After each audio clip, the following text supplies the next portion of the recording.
غذا ہے اس کے بغیر بندہ زندہ نہیں رہتا، لیکن یہ غذا اگر بکثرت لیں گے، ہم ڈٹ کر کھائیں گے، 80% بیماریاں جو ہے ان کا تعلق غذاؤں سے ہوتا ہے.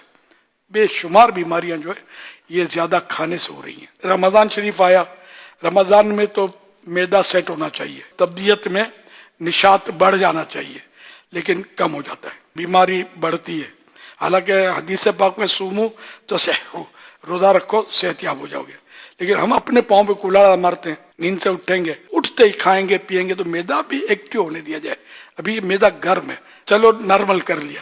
پھر بھی سحری کی غذا جو ہے نا ہمارے یہاں پراٹھا، یہ بالکل یعنی کہ سمجھو کہ میں احتیاط نہیں کہتا کہ سب کھاتے ہیں، اب اس میں سمجھ جاؤ مبالغہ ہے کہ بہت سارے لوگ بھاری تعداد یہ پراٹھا کھاتی ہے. پراٹھا کھائے گی، ساتھ میں شاید ملائی کھاتے ہوں گے یا تلا ہوا انڈا، اس طرح کی چکنی چیزیں یہ کھائی جاتی ہوں گی. پھر بعض لوگ بوتل بھی ساتھ میں پیتے ہوں گے. پھر سونا بھی ہے، رات کو بھی بعض اوقات جاگا ہوتا ہے، چلو نمازی ہے فجر پڑھ لی، اب پھر پڑھ گئے.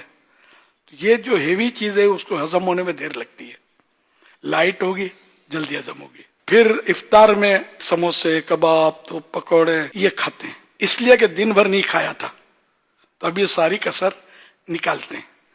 اب بتائیے کہ پیٹ کا ہوگا کیا. ہم اعتکاف میں اپنے طور پر تو ان کا اتنا خیال رکھتے ہیں، تیل مسالہ آدھا.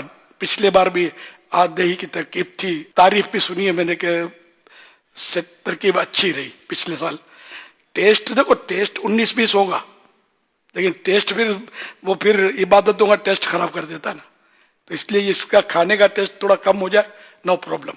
عبادت کا ٹیسٹ برقرار رہنا چاہیے، بلکہ بڑھنا چاہیے. ہمارے یہاں کھانا نارمل، ہم افطار میں کباب سموسے ہم نہیں دیتے. خالی پیٹ میں ایک دم سولڈ چیز ڈالنا ہے، کبھی بھی روزہ نہ ہو تب بھی مسائل بعض وقت ہو جاتے ہیں اس سے. کھجور جو ہے نا یہ بہت بڑی نعمت ہے اللہ کی، آنکھوں کے لیے مفید ہے. خالی پیٹ میں آنکھوں کی روشنی تیز کرے گی. ٹھنڈا پانی نقصان دہ، فریج کا برف کا. تو ہمارے یہاں فریج کا ٹھنڈا یہ نقصان دہ، برف کا ٹھنڈا. برف بھی اچھی چیز نہیں ہوتی، جو اب بنتی ہے تو ملاوٹ بھی کرتے ہیں اس میں.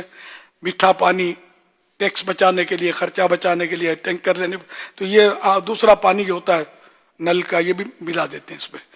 ہر ایک نہیں کرتا، لیکن دنیا دیکھی والی ہے. سادہ پانی کی عادت ڈالیں.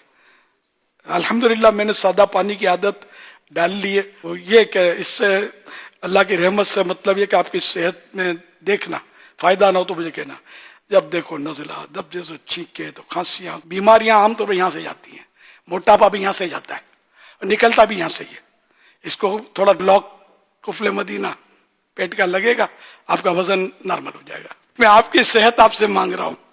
صحت مند ہوں گے تو انشاءاللہ آپ عبادت کر سکیں گے، تلاوت اچھی طرح کریں گے، نفلیں پڑھ سکیں گے، تراویح میں دل لگے گا. ورنہ وہ ڈکاریں آتی رہیں گی اور ٹوں ٹوں کرتے رہیں گے، خود بھی بیزار، دوسرا بھی پریشان آپ کی وجہ سے اور تکلیف. چاول سے نزلہ جلدی ہوتا ہے، کھانسی جلدی ہوتی ہے. تو اب کیا الحمدللہ چاول کم کر دیے، کبھی کبھار کھاتا ہوں، ابھی کم مقدار میں کوشش کر کے، یا کبھی پیٹ بھر کے کھائے تو کبھی کبھار. تو اس سے کیا میرے نزلے کھانسی میں بھی وہ فاصلہ ہو گیا ہے. پہلے بہت جلدی ہوتا تھا. بہت جن کو دائمی نزلہ ہے وہ ٹرائی کریں، لیکن اس میں مزاج ہوتے ہیں.